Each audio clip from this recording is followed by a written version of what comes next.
अस्सलाम वालेकुम दोस्तों, मैं हूं डॉक्टर माजिद खान। आप देख रहे हैं मेरा ऑफिशियल यूट्यूब चैनल। दोस्तों, अगर आपसे पूछा जाए कि फिनोमेनन ऑफ रिलेटिविटी या क्वांटम फिज़िक्स के पायोनियर्स में शुमार किसी शख्स का या किसी साइंटिस्ट का नाम लें, तो हमारे ज़हनों में सबसे पहले जो नाम आता है वो अल्बर्ट आइंस्टाइन या किसी और वाइट रेस के साइंटिस्ट का नाम हमारे ज़हनों में आता है। मगर मैं आप लोगों को बताता चलूँ कि ऐसा साइंटिस्ट जिसको आइंस्टाइन ऑफ द अरब कहा जाता था और जिसके मुतालिक आइंस्टाइन ने ख़ुद भी कहा कि वो ऐसे एक शख्स थे कि जिनसे मैंने बहुत कुछ सीखा। और उनकी मौत के बाद आइंस्टाइन का कहना था कि he was a genius, I used to follow up his research in atomic energy, definitely he was one of the best scientist in physics. मैं और किसी की बात नहीं कर रहा, बल्कि ये साइंटिस्ट हैं डॉक्टर मुस्तफ़ा मशरफ़ा, जिनका ताल्लुक़ इजिप्ट से था। इन्होंने फिनोमेनन ऑफ रिलेटिविटी और क्वांटम फिज़िक्स और मैथमेटिक्स पर 12 किताबें लिखी। इसके अलावा इन्हें 25 रिसर्च पेपर्स भी लिखे हैं। ये एक ऐसे साइंटिस्ट है जिनसे आइंस्टाइन भी बहुत ज़्यादा इम्प्रेस था और इनके वर्क को यूज़ किया करता था। बट हुआ क्या, आज इस वक्त यूरोप में या फिर वेस्ट में जितने भी लाइब्रेरीज़ हैं उसमें इनकी किताबों को बैन कर दिया गया। और इसके अलावा क्योंकि ये बहुत कुछ करना चाहते थे मुसलमानों के लिए, बहुत कुछ करना चाहते थे इस्लामिक कंट्रीज़ के लिए, इनकी मौत वाक़या हो गई और इनकी मौत एक बहुत ही पुरअसरार तरीके से हुई। इसके अलावा बात करते हैं एक और साइंटिस्ट डॉक्टर हसन कामिल अल सबा। इनका ताल्लुक़ लबनान से था और 1930 में सोलर सेल्स की इन्वेंशन की थी इन्होंने। ये ऐसे साइंटिस्ट जिनका कहना था कि मैं अरब ममालिक ख़ास करके लबनान को मुकम्मल तौर पे सोलर पे कन्वर्ट करना चाहता हूँ। वो कहते थे कि मैं शमसी तवानाई को इस्तेमाल करके बिजली प्रोड्यूस करना चाहता हूँ। इसके अलावा उन्होंने 52 इन्वेंशंस की जनरल इलेक्ट्रिक्स के लिए, जिनमें से कुछ इन्वेंशंस इनकी स्पेस प्रोग्राम तक के लिए यूज़ हुई हैं।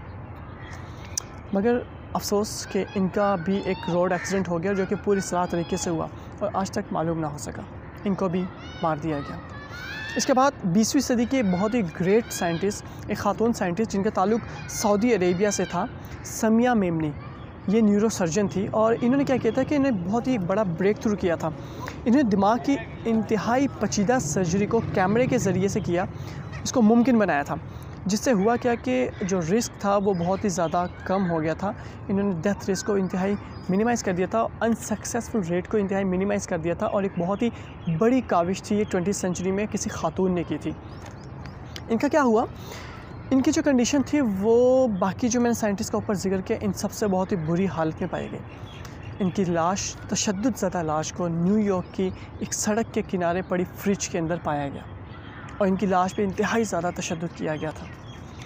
इसके बाद एक और साइंटिस्ट सुमेरा मूसा और याहिया अल मशद, ये दोनों न्यूक्लियर साइंटिस्ट थे। इनका ताल्लुक़ इजिप्ट से था। सबसे पहले बताऊँ सुमेरा मूसा।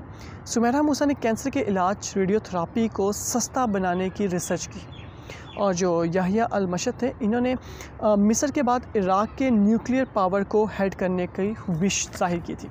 इन दोनों की सिर्फ यही एक छोटी सी क्या कह सकते हैं कि इनका छोटा सा जुर्म सिर्फ यही था कि एक जो है ना, जो हमारी सुमेरा मूसा थी वो रेडियोथेरापी इलाज को सस्ता करना चाहती थी और जो याहिया अल मशद थे ये एटॉमिक एनर्जी या एटॉमिक न्यूक्लियर पावर को हेड करना चाहते थे। यही इनकी गलती थी और इन दोनों को कत्ल कर दिया गया।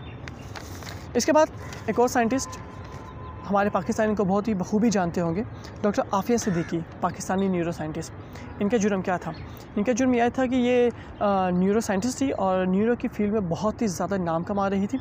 इसके अलावा इनकी विश थी कि मैं पाकिस्तान में वो तमाम काम कर सकूँ जो कि बाहर के ममालिक से किए जाते हैं, बाहर के ममालिक में जाके लोगों को प्रोवाइड की जाते हैं। तो वो चाहती थी कि वो तमाम काम पाकिस्तान में प्रोवाइड किए जाए और आसानी से हो सके। इनका सिर्फ यही जुर्म था कि पाकिस्तान के लिए कुछ करना चाहती थी और इस जुर्म की इन्हें सज़ा मिली कि इन्हें 86 साल की सज़ा दे दी गई और 86 साल तक इन्हें कैद कर दिया गया। आज भी ये नज़र बंद है और हमारी जितनी भी हुकूमतें आती हैं वो सब कहती हैं कि हम कुछ ना कुछ करेंगे इसके लिए, इनके लिए कुछ करेंगे, मगर सबसे बातें करते हैं और कुछ नहीं कर पाते हैं।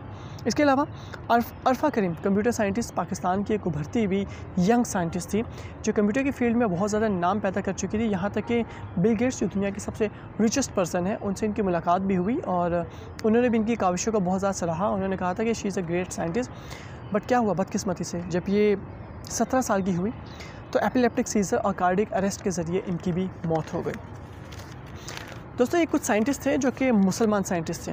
इनमें कोई यूरोप साइंटिस्ट नहीं, तमाम के तमाम मुसलमान साइंटिस्ट थे। हम क्योंकि हमारे जहनों में जब भी किसी रिसर्च या किसी इन्वेंशन का नाम लिया जाता है तो हमारे जहनों में सबसे पहले जो नाम आते हैं वो यूरोप वेस्ट के साइंटिस्ट के नाम आते हैं, बट ये तमाम के तमाम मुस्लिम साइंटिस्ट थे और इन्होंने मुसलमानों के लिए कुछ करना चाहिए, अपने ममालिक के लिए कुछ करना चाहिए। मगर इन सब के साथ एक बहुत ही जो है ना कॉमन सी चीज़ और तजस्सुस क्रिएट करने वाली चीज़ है कि सब के सब या तो मार दिए गए या किसी न किसी तरीके से अरेस्ट कर लिए गए या इन्हें किसी न किसी तरीके से नाकाम कर दिया गया।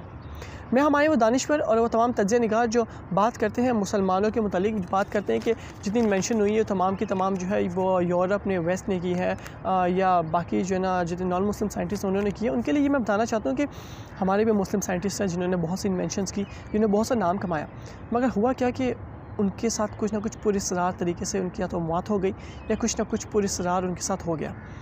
बदकिस्मती से हमारे जो जितने भी तज्ज़िया निगार हैं या हमारे जितने भी दानिश्वर हैं वो सब लोग मुसलमानों की नाकामियों की बात करते हैं, वो वेस्ट और यूरोप इनकी कामयाबियों की बात करते हैं, मगर कोई भी आज तक ना तो हमारे मुसलमान साइंसदानों की बात करता है और ना ही इनकी पुरस्रार अमवात के मुतालिक बात करता है। आज मैं यहाँ पर कुछ और बताने नहीं आया, मैं सिर्फ यहाँ पर सवाल क्रिएट करने आया हूँ कि क्यों मुसलमान साइंसदानों के साथ ऐसा क्यों, वो साइंसदान जो मुसलमानों के लिए कुछ करना चाहते हैं उनके साथ ऐसा क्यों।